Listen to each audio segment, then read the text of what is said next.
di leen ziara di leen balaax di ko sàkku ci kenn ku ne si yéen di leen wax ni événement exceptionnel couverture exceptionnelle la ñuy jéem a def tey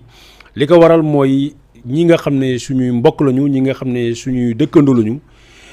di Guinée-Bissau moo am benn situation bi nga xam ne Kéwoulo mënut a toog bañ a intervenir parce que waxtu wii ñu nekk xam ngeen ni Guinée-Bissau pratiquement mook Sénégal bokk nañu de l'une des plus longues frontières de la Guinée-Bissau Sénégal la ko amal tax na ñooñu bu ñu nekkee ci jafe-jafe sénégalais yi mënuñu toog croiser les bras leneen war na ko Bissau Guinéen que ce soit les cadres ou que ce soit jeunes yi seen premier pays de destination Sénégal la pour ñi nga xam ne xamuñu ñu xamal leen ni frontière Guinée-Bissau ak Ziguinchor mi nga xam ne mooy la capitale de la Casamance boo koy daw pratiquement 7 kilomètres la donc Guinée-Bissau boobu boo amee ay yëngu-yëngu impérativement dafay am répercussion ci Sénégal moo tax tey jii bu lu mel ni am foofu mënuñu toog croiser les bras ma fàttali leen ni tey la mercredi 26 novembre 2025 waxtu wi ñuy wax 17h30 5h30 jot na ci Ndakaaru ak li ko wër mbokk yi xam ngeen ni depuis midi tey la ñu signalé waa Kéwoulo fi nga xam ne moo di Bissau ay fetal yu doon sab lañ fa dégg ci diir yu gàtt ñu dégg ni ña nga xam ne ñoo doon def tiir yi lu ñu tiir bi mu ngi am ci biir palais présidentiel bu Bissau balaa noo comprendre loolu ñu xamal ñu ni am na benn détachement bu lu ñu wax police d'intervention rapide bi nga xam ne daw na jëm fi nga xam ne mooy commission nationale électorale dem jëli ki nga xam ne mooy président bi pour yóbbu ko waxtu wii ñuy wax ak yéen pratiquement kenn xamul fu ñu ko yóbbu ca gannaaw si la ay sox yu métti am biir Bissau yoo xam ne kenn mënu la wax kan mooy sox ci kaw kan ba ci ay booru 14h la ñu am information ni ki nga xam ne mooy kii nekkoon candidat à la présidentielle te wax ni moom moo gagné élection yi muy Fernando Diaz ñu xamal ñu ni disparaître na lan mooy disparition bi mooy ay nit ñoo ñëw ak i fetal mooy ay forces de l'ordre ay militaires ñoo ñëw jël ko këram. ay minutes yi ca topp ñu xamal ñu ni ki nga xam ne mooy Domingos Simoes Pereira muy le président du PAIGC nekk it président de l'Assemblée nationale bu Guinée-Bissau moom it disparaître na waxtu wi ñuy waxtaan ak yéen biir Bissau armée mujjee na génn sous la conduite de ki nga xam ne dañ naan Denis Ngagna loolu mooy tur bi Denis Ngagna moo nekkoon à la maison militaire bu nekk Bissau moom moo xamale ni moom moo jël le pouvoir waxtu wi ñuy wax ni lépp luy institution suspendre nañ ko assemblée nationale amul député amul dara amut léegi benn junte au pouvoir mooy dellu siwaat ca Bissau gannaaw bu ñu xamee situation yu mel noonu ca gannaaw ak ki nga xam ne mooy Ansoumana Mané waaye it xam ko ak ñeneen ñi nga xam ne ñoo jiitu woon ñu foog ne la Guinée-Bissau fexe na ba fàtt li nga xam ne moo di souvenir bu douloureux bi ñu fàttali leen ni Guinée-Bissau waxtu wii ñu nekk ña nga xam ne ñooy observateurs internationaux yi muy waa CEDEAO waaye it observateurs ya nga xam ne Union africaine ñoo leen fa yónni ñu ngi fa démb ak barki démb dañu wax ni élection yi ça s'est bien passé ne jàmm rek la ñu gis te lu ñu doon dem mooy compter la nga xam ne mooy bulletin de vote yi waaye gis nañu depuis démb ki nga xam ne mooy président ba nga xam ne moo organisé élection yi muy Umaru Sissoco Embalo xamali na ni moom moo gagné wax ni juróom fukk ak benn ni moom mooy président de la République de l'autre côté ka nga xam ne mooy Fernando Diaz moom taxaw na ni dem aar la nga xam ne mooy le résultat des votes ne kenn du fi saaxee depuis démb nag moins après le coup d'état bi nga xam ne bu président le président sortant bu Moussa Dadis Camara waajooju nag mu dirigé woon réew mi gis nañ ko démb sans que nous comprendre depuis démb en tout cas mu ngi foofu ca Bissau dem seeti ki nga xam ne mooy le président de la République ak moom ñu daal di tëju ci biir tëju boobu nag nee nañu lu mat juróom-ñaari officier bu armée bu Guinée-Bissau bokk nañu ci réunion bi nga xam ne moom lañ fa amee ca gannaaw sax la ñu génn ñu xamal ñu ni tey coup d'état moo fa am waxtu wii may wax ak yéen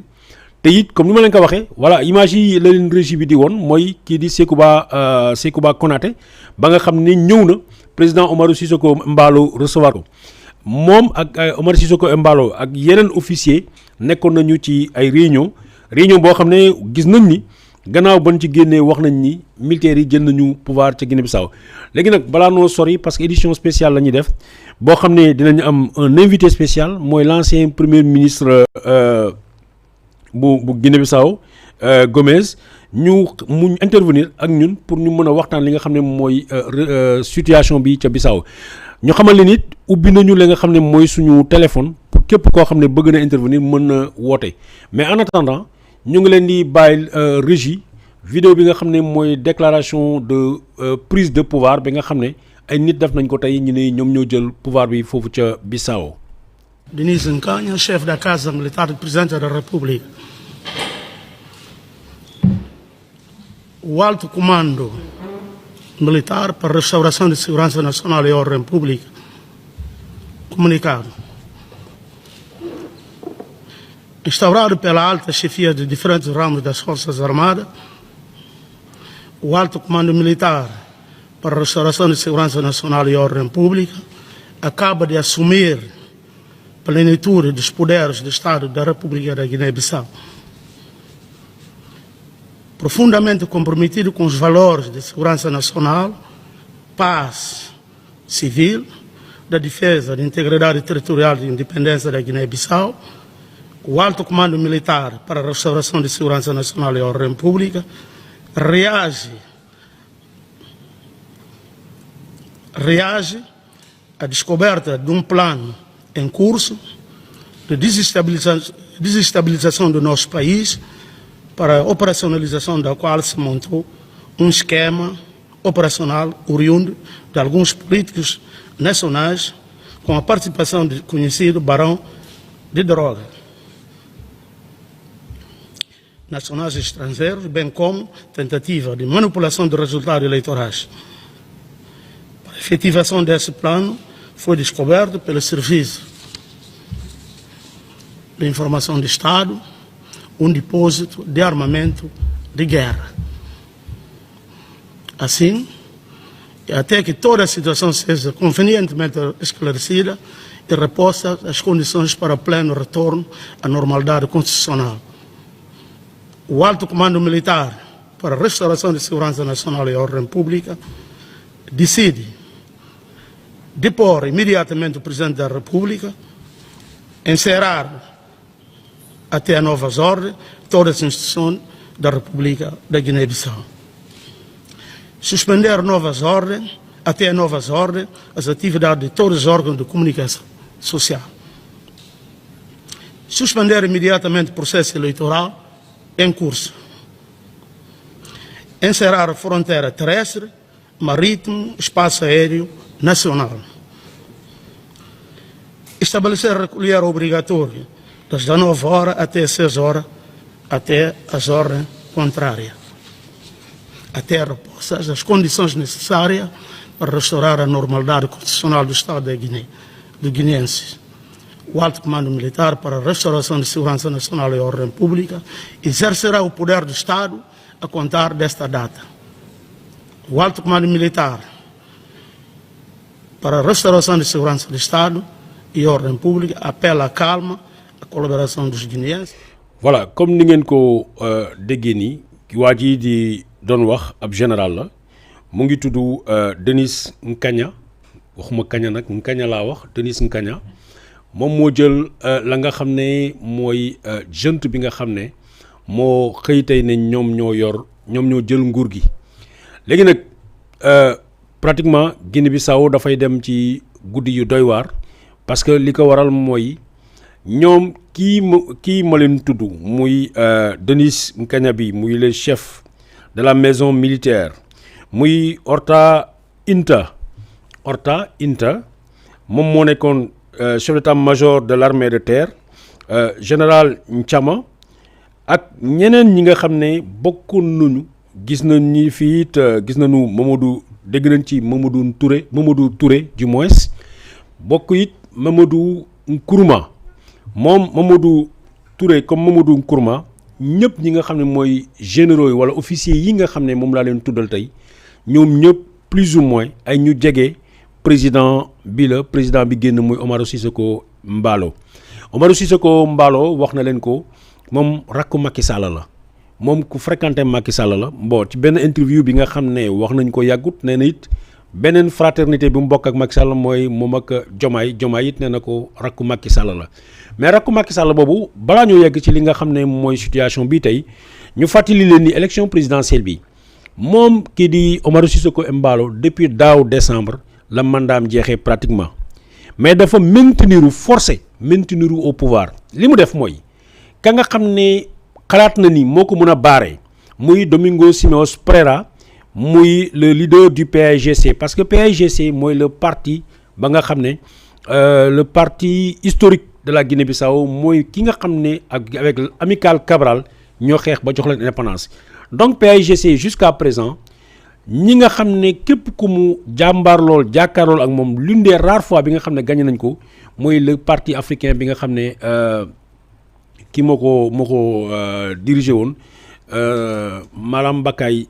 pas Malam Bakay Sagna mais am na kenn encore sama xel moo ci génn mais dinaa ci dellu soit mu gagné woon Kumba Yàlla du moins mu gagnoon PRS bu Kumba Yàlla moo ko mës a déstabiliser un peu parti bi nga xam ne mooy le parti du PAIGC donc gis ngeen ko bi ñu dem ci élection présidentielle depuis daaw dafa fexe def tout ba ki nga xam ne xalaat na ni moo ko mën a wuutu moo ko mën a remplacer ci pouvoir bi mu di Domingos Simoes Pereira mu ni ko doo bokk ci élection yi comme ni Macky Sall defoon ak Ousmane Sonko mu ne ko doo bokk ci élection yi moom Simoes Pereira comprendre na ni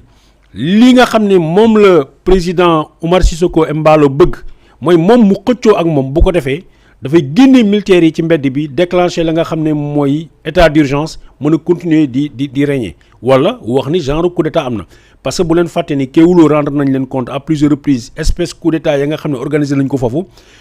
chaque fois bu ñu jógee ci lu ñu wax coup d'état dañu gis ni Oumaro Sissoko Embaló dafay gën a renforcer pouvoir am donc ñu xalaat ni tey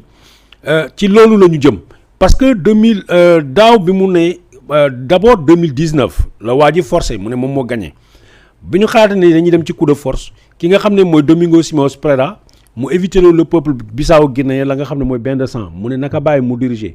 moom mu dem assemblée nationale gis ngeen ko dissoudre na assemblée nationale mais gis ngeen ko élection bi ñu jëm ne na ko doo bokk kooku toog ne garawut mu def la Sonko defoon ak Diomaye moom demut ok mais Fernando Diaz bi nga xam ne beneen parti la bokk mu daal di jàppale kooku Fernando Diaz boobu nag tey moom moo gagné élection présidentielle ci la nga xam ne tendance yëpp yi génn moo tax maa ngi leen di wax depuis barki démb ki nga xam ne mooy le général Sékouba Konaté parce que kenn xamul ba léegi lan mooy rôle am lu tax mu ñëw Bissau à cette période là am ay réunion yu bëri ak Oumaro Sissoko Embaló mais aussi ak ay officiers gannaaw réunion boobu gis nañu la ñu wax ni tey fekk ni déjà dès midi dafa am ay tirs ya nga xam ne dégg nañ ko ca biir Bissau naka la loolu la Kéwoulo déployé la nga xam ne mooy ay sources d'information ñoo xamal ñu ni ay tirs ñu ngi amoon booru palais présidentiel ba ci yenn quartier yi sax tirs yaa nga fa parce que balaa boobu ñi nga xam ne mooy la police d'intervention rapide dafa dem 4 pick-up lañ jël dem wàcc fa nga xam ne mooy commission nationale électorale pour jëli président ba pour jëli d'abord les résultats gannaaw ñooñu dañu bañ lañ fa tirer fa ay fital ba pare récupérer daal di dellu si booru palais ba tamit ñu dégg ay tirs léegi nag ci après midi bi ay booru 14h balaa boobu le président Oumaro Sissoko Embaló moom mu joxe interview Jeune Afrique xamal ñu ni moom dañ ko arrêté mais bi àdduna bi baaxee ba tey musuñu gis koo xam ne police la arrêté wala armée la arrêté en tout cas dans le cadre d'un coup d'état yow nga yor sa téléphone di woote àddina bi naan leen dañ ma arrêté di joxe information comme tout va bien mais armée moo jël pouvoir bi ba ca 14h la Kéwoulo joxe waat xibaar bi mooy lan mooy kii di Domingos Simoes Pereira muy le président du PAIGC mais aussi le président de l'Assemblée nationale jëli nañ ko yóbbu ko vers des destinations inconnues naka noonu ki nga xam ne mooy le président élu mooy Fernando Diaz yóbbu nañ ko vers une destination inconnue au moment bi nga xam ne moom laay wax ak yéen exclusivité la Kéwoulo localisé na niki ñaar ñooñu ma leen di wax ñu ngi à la base aérienne bu Bissau maa ngi koy répété waat ñaar ñooñu muy Domingos Simoes Pereira comme ki nga xam ne mooy Fernando Diaz di le président élu de Guinée-Bissau ñu ngi leen di garder fële nga xam ne mooy la base militaire bu Bissau léegi nag ki nga xam ne nag mooy le président sortant Omar Sissoko Embalo mënuñu leen wax exactement fi mu nekk mais lu wóor mooy coup la bi nga xam ne dañ koy monter de sorte faire comprendre qu'il y a un coup d'état de sorte que mu mën a maintenir rester au pouvoir comme édition spéciale la bëri na ñu ñuy seetaan doomi Sénégal mais aussi doomi Guinée-Bissau ñu bëgg cee dugal français comme ça nu comprendre ko Ndiaga boo amee publicité boo mën a jàllale le temps mu dugal la version française pour ñi nga xam ne ñoo ñuy seetaan ci direct bi ñu xamal leen ni ki nga xam ne mooy Aristide Gomes mu di ancien premier ministre bu bu Guinée-Bissau dina intervenir ci plateau bi incha allah it am nañu kenn ku tudd François Mendy koo xam ne ci commission bala bokk depuis Paris dina intervenir ca la nga xam ne mooy édition spéciale bi ñuy organisé Ndiaga maa ngi xaar sa publicité.